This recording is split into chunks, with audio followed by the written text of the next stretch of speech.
Europe 1 matin, Maxime Switek. Vue du net avec Maude Descamps. Bonjour Maude. Bonjour Maxime. Maude, on va reparler du bébé royal ce matin avec vous. Il est né enfin, on l'a dit dans le journal, mais vous allez nous expliquer comment éviter la Royal Baby Mania. Oui, parce qu'il n'était pas encore né qu'il agaçait déjà ce Royal Baby. Kate avait à peine franchi les portes de la maternité hier matin que tous les sites d'information nous abreuvaient d'articles sur l'enfant à venir. C'était l'info impossible à rater à moins de s'enfermer dans un bunker et de couper son téléphone. C'est en tout cas ce que je pensais avant de trouver un site d'information qui a décidé de bouder à sa façon l'arrivée de l'héritier de la couronne. Et devinez quel est ce site, Maxime ?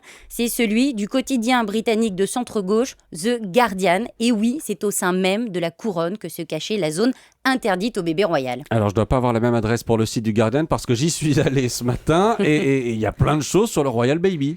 Oui, alors ça c'est parce que vous n'avez pas cliqué sur le petit bouton en haut à droite du site, une j'ai pas vu. petite touche intitulée Républicaine et qui permet d'expurger, de nettoyer le site de toute référence au Royal Baby. Alors pour ceux qui nous suivent en vidéo sur europe1.fr, ça donne ça. On peut lire quand on passe la souris sur le bouton en haut à droite.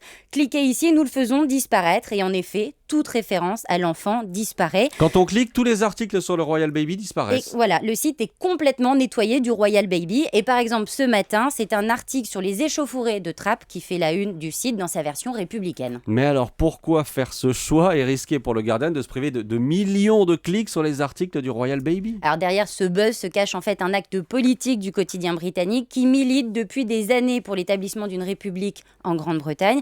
Le journal avait même lancé en 2002 une campagne en faveur de la République et réclamé un référendum national sur la question, une initiative qui est restée sans succès. Et alors depuis 2 ans, les anti-monarchies ont la vie dure puisque le mariage de Kate et William a renforcé la popularité de la couronne et l'arrivée du Royal Baby n'a fait que la nourrir. Donc ce petit gadget du Guardian pour nettoyer le site est une nouvelle tentative de boycott de la couronne. Vous parlez de gadgets, c'est quand même un procédé pas bête et assez inédit. Oui, alors il faut le reconnaître, c'est un joli buzz qu'a fait le Guardian. Sachez que le procédé d'expurgation n'a été utilisé qu'une fois avant le quotidien britannique. C'était par un journal populaire norvégien, le Dagbladet, et c'était au moment du procès du terroriste Anders Breivik en 2012. Mais cette fois-là, le bouton expurger servait à personnaliser les informations que le lecteur avait envie de voir et ça n'avait rien de politique. Merci Maude Descamps, c'était Vue du net sur Europe 1.